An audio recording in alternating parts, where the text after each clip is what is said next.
रहे हैं।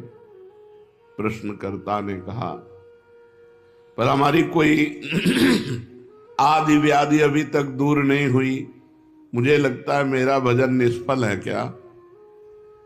नहीं, बाहर के दुख और शरीर की बीमारी ये प्रारब्ध के अनुसार मिलती है। भजन का फल है अंतःकरण शुद्ध होकर भगवदानंद की प्राप्ति होना।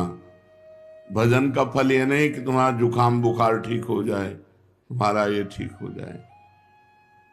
अगर चाहोगे उस कोटि का भजन करोगे तो हो जाएगा, पर भजन का फल ये नहीं है। भजन का फल है अंतःकरण की पवित्रता और भगवदानंद की प्राप्ति। महाराज, शरणागति का क्या अर्थ है?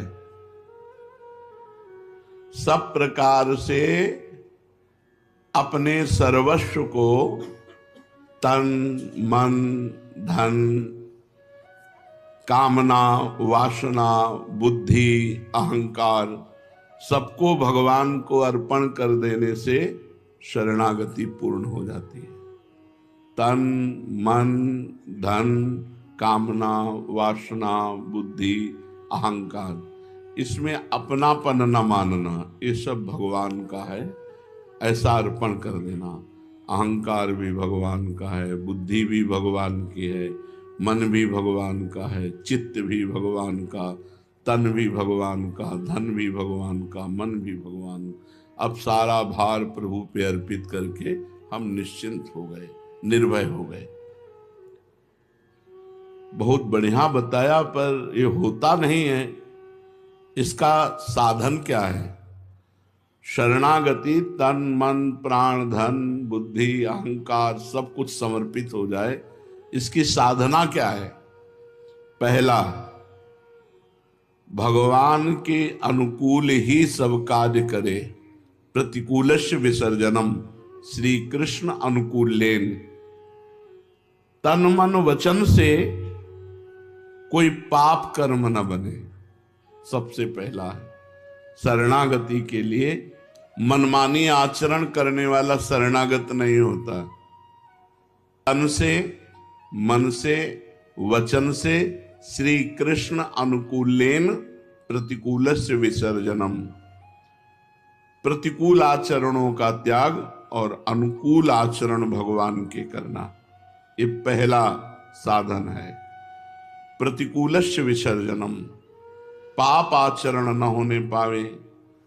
अगर पाप आचरण होंगे तो शरणागति आपकी नहीं मानी जाएगी।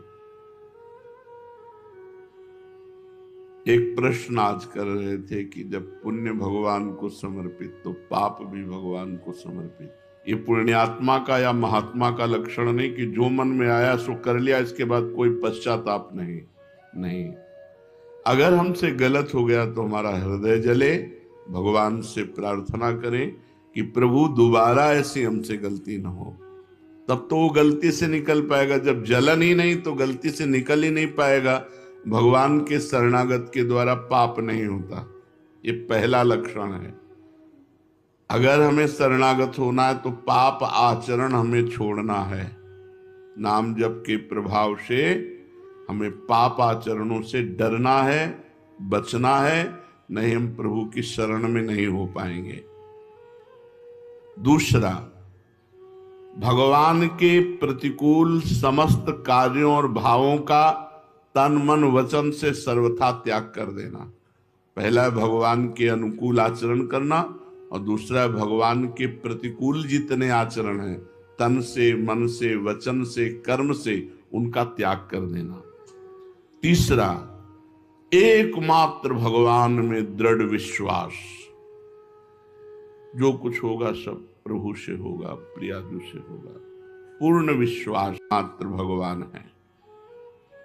भगवान ही एकमात्र हमारे रक्षक हैं, वही हमारी गति है, वही हमारा आश्रय है, वही हमारा ध्येय है। ध्येय जिनका ध्यान किया जाता है वही हमारा लक्ष्य है, दूसरा कोई नहीं, एकमात्र प्रभु।